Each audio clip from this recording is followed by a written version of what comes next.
സ്തോത്രം. കരുണയുള്ള കർത്താവായ യേശു ക്രിസ്തുവിൻ്റെ ഒരു സാക്ഷിയായിട്ട് യേശു ക്രിസ്തു വിളിച്ചു ചേർത്ത ജനത്തിൻ്റെ മുമ്പാകെ നിൽപ്പാൻ നിന്ന ഭാഗ്യത്തെ ഓർത്ത് അപ്പനെ സ്തുതിക്കുന്നു. പ്രിയമുള്ളവരെ, യാതൊരു യോഗ്യതയും എനിക്കിവിടെ ഇല്ല നിൽപ്പാൻ. എന്നാൽ എൻ്റെ അമ്മയുടെ ഉദരത്തിൽ ഈ ലോകസ്ഥാപനത്തിന് മുമ്പേ എന്നെ കണ്ട കർത്താവായ യേശു ക്രിസ്തു ആണ് എന്നെ ഇന്നിവിടെ നിർത്തിയിരിക്കുന്നത് നല്ല ബോധ്യമുണ്ട്. പ്രിയമുള്ളവരെ, ഞാൻ ചിന്തിക്കുകയായിരുന്നു, ഞാനും എൻ്റെ വിവാഹപ്രായമായപ്പോൾ ഞാൻ യേശു ക്രിസ്തുവിനോട് ഒരു കാര്യമേ പ്രാർത്ഥിച്ചുള്ളൂ, കർത്താവേ, എനിക്ക് നീ തന്നെ ഏറ്റവും ഉത്തമമായത് എനിക്ക് ചേർത്ത് തരണം. ഒരു കെട്ടിടം പണിയുന്നയാൾ ഒരു ഭിത്തി പണിയുമ്പോൾ അതിൻ്റെ ചില കട്ടകൾ ഏറ്റവും ചെറുതോ ഒരു വിടവ് നികത്തുന്നതുമായ കട്ടകൾ വേണ്ടി വരും. എന്നതുപോലെ എനിക്ക് ചേരുന്നത് കർത്താവെ നീ കണ്ടുപിടിച്ച് ചേർത്ത് തന്നെ. എനിക്ക് ഒന്നിൽ കൂടുതലൊരു ആലോചനകൾ വരരുത്. കർത്താവെ ഏത് ക്വാളിറ്റി ഉള്ളതോ കർത്താവെ നീ തരുന്നത് എന്ത് ഞാൻ സ്വീകരിക്കാൻ തയ്യാറെന്ന് ഞാൻ പ്രാർത്ഥിച്ചു. എൻ്റെ കർത്താവായ യേശു ക്രിസ്തു എനിക്ക് ഏറ്റവും ഇണങ്ങുന്നത് എനിക്ക് തന്നു.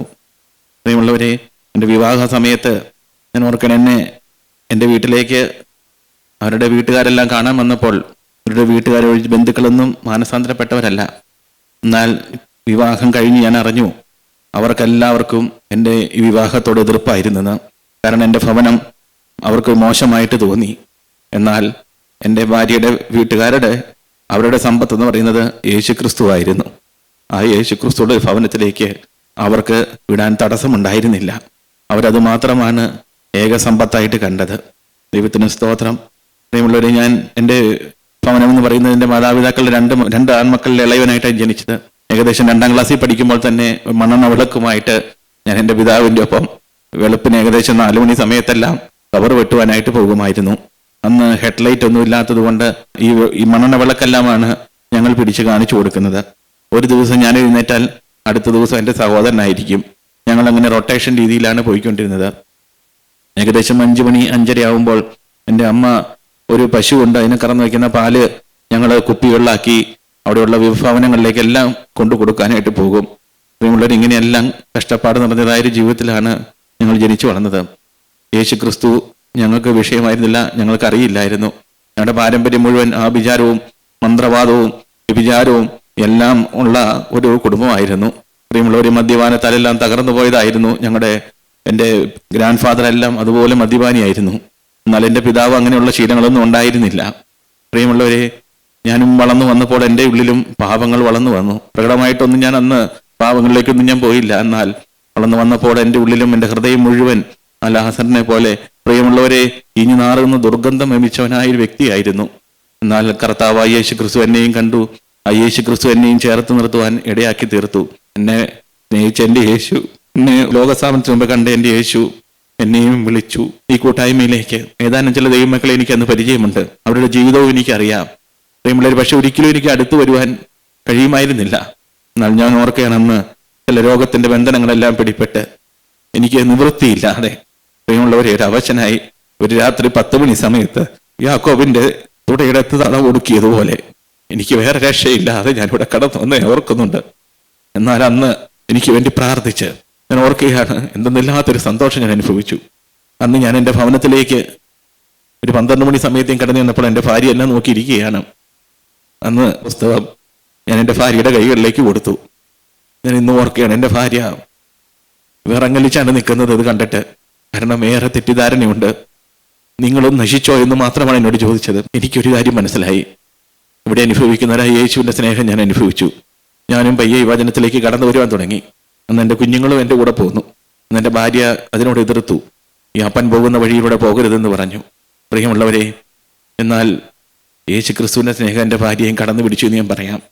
ഒരു ദിവസം എന്നോട് പറഞ്ഞു, ഇന്നൊരു ദിവസത്തേക്ക് മാത്രം. ഞാൻ ഓർക്കുന്നുണ്ട്, എൻ്റെ വീട്ടിൽ നിന്ന് വാഹനം എടുക്കുമ്പോൾ ആ ഗേറ്റ് കിടക്കുമ്പോൾ ഒരു ചെറിയ ഹമ്പുണ്ട്.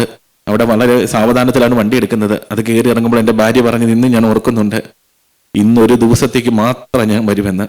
പ്രിയമുള്ളവരെ, അന്ന് കടന്നു വന്നു. ഞാൻ ഓർക്കുകയാണ്, ഇവിടെ വന്ന് ശേഷം ആഹാരമൊക്കെ കഴിച്ചു പോകുന്ന സമയം ഞാൻ ചോദിച്ചു, എന്ത് പറയുന്നെന്ന്. എന്നോട് പറഞ്ഞു, ഞാൻ ആഗ്രഹിച്ചതായൊരു സ്ഥലം തന്നെയാണ്, ഞാൻ ഇവിടം വിട്ട് എങ്ങുമില്ലെന്ന്. എൻ്റെ കരുണയുള്ള കർത്താവായ യേശു ക്രിസ്തു എൻ്റെ ഭാര്യയും കടന്നു പിടിച്ചു. ഞങ്ങളുടെ കുടുംബത്തിലേക്ക് ആ യേശു ക്രിസ്തുവിൻ്റെ സന്തോഷം, പ്രിയമുള്ളവരെ, ആദിമകാലത്ത് അനുഭവിച്ചതായ സ്നേഹം ഞങ്ങൾ അനുഭവിക്കുവാൻ തുടങ്ങി. പ്രിയമുള്ളവരെ, ഇന്ന് ഞങ്ങളത് പിടിച്ച് ചേർത്ത് നിർത്തുന്നു. ഞങ്ങളുടെ കുറവുകൾ പറഞ്ഞു തന്ന് യേശുക്രിസ്തു എന്ന വചനത്താൽ ഞങ്ങളെ ഇന്ന് വഴി നടത്തുന്നു. ദൈവത്തിന് സ്തോത്രം. പ്രിയമുള്ളവരെ, വാസ്തവമായ ഒരു പരിശുദ്ധാത്മാവ് പ്രവർത്തിക്കുന്നുവെന്ന് എൻ്റെ ഭാര്യ എന്നോട് പറഞ്ഞു. പ്രിയമുള്ളവരെ, നമ്മളെല്ലാം അനുഭവിക്കുന്നതാണ്. കൂടി വരുമ്പോഴെല്ലാം യേശുക്രിസ്തുവിൻ്റെതായി പ്രിയമുള്ളവരെ പാപബോധം കിട്ടി, തകർച്ച കിട്ടി നമ്മൾ ഇവിടുന്ന് എഴുന്നേറ്റ് പോകുന്നത്, തകർന്ന് നുറുങ്ങിയമായി ഹൃദയം പ്രാപിച്ച് നമ്മൾ എഴുന്നേറ്റ് പോകുന്നത് ഒരു വ്യക്തിയിലേക്ക് നോക്കാതെ യേശുക്രിസ്തുവിലേക്ക് മാത്രം നോക്കിക്കൊണ്ട് ജീവിക്കാൻ പഠിപ്പിക്കുന്നതായ ഒരു രംഗം. ദൈവത്തിന് സ്തോത്രം. പക്ഷെ എൻ്റെ ഹൃദയം യേശുക്രിസ്തുവിൻ്റെ ക്രൂശിൻ ചുവട്ടിലേക്ക് പോയി. വലതു ഭാഗത്തെ കള്ളൻ്റെ കാര്യമാണ് പെട്ടെന്ന് എൻ്റെ ഹൃദയത്തിലേക്ക് വന്നത്. ഞാനത് അല്പനേരം ധ്യാനിച്ചു. പ്രിയമുള്ളവരെ, ആ വ്യക്തിക്ക് ഒരു ഭാഗ്യം കിട്ടി. അവസാന സമയത്തും യേശുക്രിസ്തുവിൻ്റെ രക്ഷ അനുഭവിക്കുവാൻ കഴിഞ്ഞു. അവൻ കള്ളനാണ്, അവൻ നീചനാണ്, അവൻ ആ സമൂഹത്തിലേക്ക് വെച്ച് അറയ്ക്കപ്പെട്ടവനാണ്, അവൻ ചെയ്യാത്ത പാപങ്ങളൊന്നുമില്ല. എന്നാൽ ആ വ്യക്തിക്ക് ഒരു മാനസാന്തരം കിട്ടി, രക്ഷ അനുഭവിക്കാൻ പറ്റി. ആ വ്യക്തിയുടെ കുടുംബത്തിന് എങ്ങനെയായിരിക്കും പിന്നീട് സംഭവിച്ചത്? എൻ്റെ ഹൃദയം എങ്ങനെ അങ്ങ് പോയി ചലിച്ചുപോയി. ആ വ്യക്തി ഒരു പക്ഷേ അവസാനം ആ ക്രൂശിൽ കിടക്കുമ്പോൾ എന്തെല്ലാമായിരിക്കും പറഞ്ഞത്? എൻ്റെ ഹൃദയത്തിൽ ചില ഭാവനകളെല്ലാം ഇങ്ങനെ വന്നു. ഒരു പക്ഷേ ഞാനിങ്ങനെ ചിന്തിക്കുകയായിരുന്നു, ആ വ്യക്തിയുടെ തലമുറകൾക്കും ഈ യേശുവിനെ അനുഭവിക്കാൻ പറ്റി കാണും. നമുക്കറിയാം ചുങ്കക്കാരൻ സക്കായിയുടെ കാര്യം. ചുങ്കക്കാരൻ സക്കായിക്ക് യേശുക്രിസ്തുവിനെ കണ്ടുമുട്ടിയത് വഴി, യേശുക്രിസ്തുവിൻ്റെ പാവബോധം ലഭിച്ചത് വഴി, പ്രിയമുള്ളവരെ, അവൻ്റെ ജീവിതത്തിലെ തെറ്റുകൾ എന്തെന്നുള്ളത് അവന് ബോധ്യമായി. അവൻ മോഷ്ടിച്ചതും കട്ടെടുത്തതും എല്ലാം 4 ഇരട്ടിയായിട്ട് അവൻ അന്യായമായി സമ്പാദിച്ചെല്ലാം അവൻ തിരികെ കൊടുത്തു. യേശുക്രിസ്തു അവനെക്കുറിച്ച് പറയുകയാണ്, ഇവനും അബ്രാഹാമിൻ്റെ മകനാകിയാൽ ഈ വീടിന് രക്ഷ വന്നു എന്ന്. ആ പാവം വലതുഭാഗത്ത് കള്ളനും ആ ഭാഗ്യം കിട്ടി കാണില്ലേ? ആ ഭാഗ്യം കിട്ടി. അവൻ്റെ തലമുറകൾക്കും ഈ ഭാഗ്യം കിട്ടി കാണും. ഒരുപക്ഷെ വേദപുസ്തകത്തിൽ അങ്ങനെ എഴുതിയിട്ടില്ല, പക്ഷെ ഞാനും അങ്ങനെ ചിന്തിച്ചു. ആ യേശുക്രിസ്തുവിൻ്റെ തിരുരക്തമാണ് ആ കള്ളനും നീതീകരണം കിട്ടിയത്. പ്രിയമുള്ളവരെ, ഞാൻ ഇന്നിവിടെ നിൽക്കുന്നതും യേശുക്രിസ്തുവിൻ്റെ ക്രൂശിലെ ആ തിരുരക്തത്തിന് ശക്തി ഒന്നും മാത്രമാണ്. അവൻ്റെ ക്രൂശിലെ ഒഴുകുന്നതായ അവസാനത്തുള്ള തിരുരക്തവുമാണ് എൻ്റെയും പാപങ്ങൾ കഴുകിയത്. ഇന്ന് ഒരു കുടുംബമായിട്ട് എന്നെ നിർത്തിയത്. ദൈവത്തിന് സ്തോത്രം. ഒരു ജോലിയിൽ നിൽക്കാൻ കഴിഞ്ഞത്, ഒരു ജോലി സ്ഥാപനത്തിൽ ജോലി ചെയ്യാൻ പറ്റുന്നത്, പ്രിയമുള്ളവരെ, എനിക്കൊരു വാഹനം ഓടിക്കുവാൻ കഴിയുന്നത്, ഇന്ന് കൂട്ടായ്മയായിട്ട് നമ്മൾ ഓരോരുത്തരെയും ചേർത്ത് നിർത്തുന്നത് ഈ ക്രൂശിലെ രക്തമാണ്. ഈ ക്രൂശിലെ രക്തത്തിൽ നിന്നൊഴുകുന്നതായ പാപമോചനമാണ് നമ്മളെ ഓരോരുത്തരെയും, പ്രിയമുള്ളവരെ, നമ്മളെ ചേർത്ത് നിർത്തുന്നത്. ദൈവത്തിന് സ്തോത്രം. ഞാൻ ഇപ്രകാരം എൻ്റെ ഹൃദയത്തിൽ ആ വലതുഭാഗത്തെ കള്ളനെ കുറിച്ച് ചിന്തിച്ചപ്പോൾ ഞാൻ ഓർത്തു, എന്തുകൊണ്ട് ഇടതുഭാഗത്തെ കള്ളന് ആ ഭാഗ്യം കിട്ടിയില്ല? എനിക്കറിഞ്ഞുകൂടാ. എന്നാൽ അവനൊരു കൃപ കിട്ടി. വലതുഭാഗത്തെ കള്ളന് കൃപ കിട്ടി. ഇടതുഭാഗത്തെ കള്ളൻ യേശുക്രിസ്തുവിനെ നിന്ദിക്കുമ്പോൾ അവൻ ഇപ്രകാരം പറയുകയാണ്, നമ്മൾ ശിക്ഷാവിധിയാണ്, നമ്മൾ തെറ്റുകാരാണ്, നമ്മൾ പാപം ചെയ്തവരാണ്. എന്നാൽ യേശുക്രിസ്തുവോ അവൻ തെറ്റ് ചെയ്യാത്തവനാണ്. അത് പറഞ്ഞ് അവൻ യേശുക്രിസ്തുവിൻ്റെ മുഖത്തേക്ക് നോക്കിയിട്ട് പറയുകയാണ്, നീ രാജ്യത്വം പ്രാപിച്ചു വരുമ്പോൾ കർത്താവേ എന്നെ കൂടി ഓർക്കണമെന്ന്. അവനൊരു തകർന്ന ഹൃദയത്തോടെയാണ്, അവൻ പാപബോധമുള്ളവനായിട്ടാണ് അവൻ ചോദിച്ചത്. എന്നാൽ യേശുക്രിസ്തു പ്രകാരം ആ വലതുഭാഗത്തെ കള്ളനോട് പറയുകയാണ്, നീ ഇന്ന് മുതൽ പരദീസായിലിരിക്കുമെന്ന്. നാളെ എന്ന് പറഞ്ഞില്ല, നീ ഇന്ന് മുതൽ. ഇന്ന് നമുക്ക് കർത്താവായ യേശുക്രിസ്തുവിന്റെ കരങ്ങളിലേക്ക് നമ്മുടെ ജീവിതത്തെ നമുക്ക് ഏൽപ്പിച്ചു കൊടുക്കാം. നമ്മുടെ പാപത്തിന്റെ അവസ്ഥകൾ ഒരുപക്ഷെ കോപമാകാം, ഒരുപക്ഷെ അഴുക്കായി ജീവിതങ്ങളാകാം, വിട്ടുപിരിയാത്തതായ ദേഷ്യമാകാം, പ്രിയമുള്ളവരെ, മറ്റപകരിച്ചെടുത്ത പലതുമാകാം. എന്തും യേശുക്രിസ്തുവിന്റെ ക്രൂശിൻ ചൂട്ടിലേക്ക് നമുക്ക് ചെല്ലാം. അവിടെ ആ ക്രൂശിൽ നിന്നൊഴുകുന്നതായ തിരുരക്തത്തിന് നമുക്ക് ആശ്രയിച്ചാൽ അവനത് കഴുകൽ തരുന്നതാണ്, അവൻ മോചനം തരുന്നതാണ്, അവൻ സൗഖ്യം തരുന്നതാണ്. ദൈവത്തിന് സ്തോത്രം. പിന്നെയും ഞാൻ എൻ്റെ ഹൃദയത്തിൽ ചില ചിന്തകൾ വന്നു. ആ ക്രൂശിൽ കിടക്കുന്ന കള്ളൻ ആ പാപമോചനം അനുഭവിച്ചപ്പോൾ, ആ പാപത്തിന്റെ സൗഖ്യം അനുഭവിച്ചപ്പോൾ അവൻ എന്തായിരിക്കും ഈ യേശുവിനെ കുറിച്ച് മറ്റുള്ളവരോട് പറഞ്ഞത്? ദൈവത്തിന് സ്തോത്രം. ആ പാപബോധം കിട്ടിയ, പ്രിയമുള്ളവരെ, തകർച്ച കിട്ടിയ ആ കള്ളൻ ഇപ്രകാരം പറയുകയാണ്, ചേർന്ന് നിൽക്കുന്നവരോട്, യേശുവിനെ നോക്കുന്നവരോട്, പുച്ഛിക്കുന്നവരോട്, പരിഹസിക്കുന്നവരോട് ഇപ്രകാരം പറയുകയാണ്, വന്നാൽ സഹോദര, നിന്റെ ഘോര പാപവും ഈ ക്രൂശിലെ തിരുരക്തത്താൽ കഴുകൽ കിട്ടും. ഈ ഘോര പാപം വഴി വന്ന തീരാ രോഗങ്ങൾ മാറിക്കിട്ടുമെന്ന്. ഈ കുരിശിൽ യേശുക്രിസ്തു നമ്മുടെ പാപങ്ങൾ ചുവന്നുവെന്ന് അവൻ അവിടെ നിൽക്കുന്നവരോട് വിളിച്ചു പറയുകയാണ്. അവൻ അവിടെ നിൽക്കുന്നവരോട് ഘോര പറയുകയാണ്. അവന്റെ ബന്ധുക്കളും അത് കേട്ട് കാണും, അവന്റെ ചാർച്ചക്കാരും അത് കേട്ട് കാണും, അവന്റെ മക്കളും അത് കേട്ട് കാണും. അവൻ ആ സൗഖ്യം അനുഭവിച്ചു. പാപബോധത്തിന്റെ ലംഘനം ക്ഷമിച്ചും പാപം മറച്ചും കിട്ടിയുന്നതായ ഒരവസ്ഥ അവൻ അനുഭവിക്കുകയാണ്. തകർന്നു നുറുങ്ങിയതുമായ ഒരു ഹൃദയം അവൻ പ്രാപിച്ചുകൊണ്ട് അവന് പ്രകാരം പാടി, നിങ്ങളെല്ലാവരും കടന്നു വരുവിൻ, യേശുവിന്റെ സന്നിധിയിലേക്ക് വരുവിൻ, ആ ക്രൂശിലേക്ക് നോക്കുവിൻ, അവൻ അവസാനത്തുള്ള തിരുരക്തവും വാർന്നു തരികയാണ്. നിങ്ങൾക്കും രക്ഷ പ്രാപിക്കാം, നിങ്ങൾക്ക് സമാധാനം പ്രാപിക്കാം, നിങ്ങൾക്ക് നിത്യജീവൻ അവകാശമാക്കാം. അവൻ ഓരോരുത്തരുടെ മുഖത്തേക്ക് നോക്കി പറയുകയാണ്, അവനും അതാ അവന്റെ ജീവൻ അവിടെ തീരാൻ പോവുകയാണ്. എന്നാൽ യേശുക്രിസ്തു അവനോട് വാക്ക് പറഞ്ഞു, നീ ഇന്നു മുതൽ പറുദീസായിലിരിക്കുമെന്ന്. അവന്റെ ഹൃദയത്തിൽ ആ സന്തോഷം അങ്ങനെ നിറഞ്ഞു നിൽക്കുകയാണ്. വേദന മറന്ന് അവൻ യേശുവിനെ സ്തുതിക്കുകയാണ്, അവൻ യേശുവിനെ സാക്ഷിക്കുകയാണ്. അവനും ഇടതുഭാഗത്ത് അപ്പുറം നിൽക്കുന്ന കള്ളനോടും പറയുന്നുണ്ട്, നിനക്കും ഏറ്റു പറയാം, നിനക്കും പാപങ്ങൾ ഏറ്റു പറയാമെന്ന്. പ്രിയമുള്ളവരെ, ഞാൻ എൻ്റെ ഭാവനയിൽ പറയുന്നതാണ് ഇതെല്ലാം. യേശുക്രിസ്തുവിന്റെ ഈ രക്ഷ വരുമ്പോൾ നമ്മളും ഏറ്റുപറയും. നമ്മുടെ കൂടെയുള്ളവരോട്, നമ്മുടെ സഹജീവികളോട്, നമ്മുടെ ബന്ധുക്കളോട് വന്നാൽ, ഈ കൂട്ടായ്മയിലേക്ക് വന്നാൽ, അല്ല യേശുക്രിസ്തുവിന്റെ പാദത്തിലേക്ക് വന്നാൽ, യേശുക്രിസ്തുവിന്റെ കുരിശിൻ ചോട്ടിൽ വന്നാൽ ഈ പാപമോചനം അനുഭവിക്കാമെന്ന്, ഈ രക്ഷ അനുഭവിക്കാമെന്ന്, ഈ പാപബോധം നമുക്ക് അനുഭവിച്ച് നമുക്ക് മുന്നോട്ട് പോകാമെന്ന്. ദൈവത്തിന് സ്തോത്രം, ദൈവത്തിന് സ്തോത്രം. യേശുക്രിസ്തുവിന്റെ ക്രൂശിൻ ചോട്ടിലേക്ക് വന്ന് നമ്മുടെ പാപങ്ങൾ നമുക്ക് ഏറ്റുപറഞ്ഞാൽ, നമുക്ക് കരുണയുള്ള കർത്താവിന്റെ ക്രൂശിലേക്ക് ആശ്രയിച്ചാൽ അവൻ പാപം കഴുകി തരുന്നവനാണ്, അവൻ പാപം ക്ഷമിച്ചു തരുന്നവനാണ്. ഒരുപക്ഷെ നമുക്ക് അടുത്ത സമയമാകാം, ചിലപ്പോൾ നാളെ ആകാം, നമ്മുടെ ഹൃദയത്തിലേക്ക് ആ കഴുകൽ വന്ന് അനുഭവിക്കുന്ന നമുക്ക് അറിയാൻ പറ്റും, ഏതും നമുക്ക് അനുഭവിക്കാൻ പറ്റും. ബന്ധനം അഴിച്ചു തരുന്നവനാണ്, കെട്ടുകൾ പൊട്ടിച്ചു തരുന്നവനാണ്. തലമുറയുടെ ഏത് ബന്ധനവും യേശുക്രിസ്തു അഴിച്ചു തരുന്നവനാണ്. ഞാനതിന് സാക്ഷിയാണ്. എൻ്റെ തലമുറകളിലേക്ക് നോക്കിയാൽ, ഞങ്ങളുടെ ബന്ധുമിത്രാദികളിലേക്കൊക്കെ നോക്കിയാൽ ഇന്ന് ഞങ്ങളുടെ ഭവനം ഒരു അത്ഭുതമാണ്. നമ്മുടെ കുടുംബവും ഇതുമോണം തകർന്നു പോകേണ്ടതാണെന്ന്.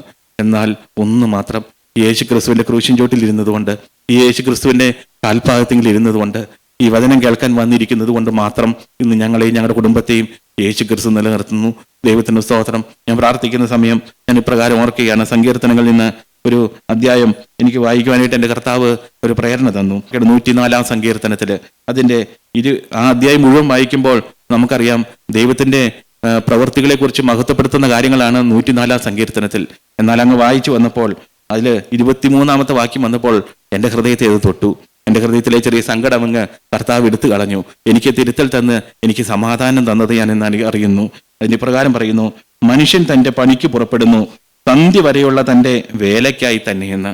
അത് ദൈവം നിശ്ചയിച്ചതാണ്. ഇപ്രകാരമാണ് നമ്മൾ ജോലിക്ക് പോകുന്നു, സന്ധ്യ ഒരു 8-9 മണിക്കൂർ നമ്മൾ ജോലി ചെയ്യുന്നു. പ്രിയമുള്ളവരെ, യേശുക്രിസ്തു പ്രകാരം പറഞ്ഞിരിക്കുകയാണ്, ദൈവത്തിന്റെ നിശ്ചയമാണ് ജോലി ചെയ്യുക എന്നുള്ളത്.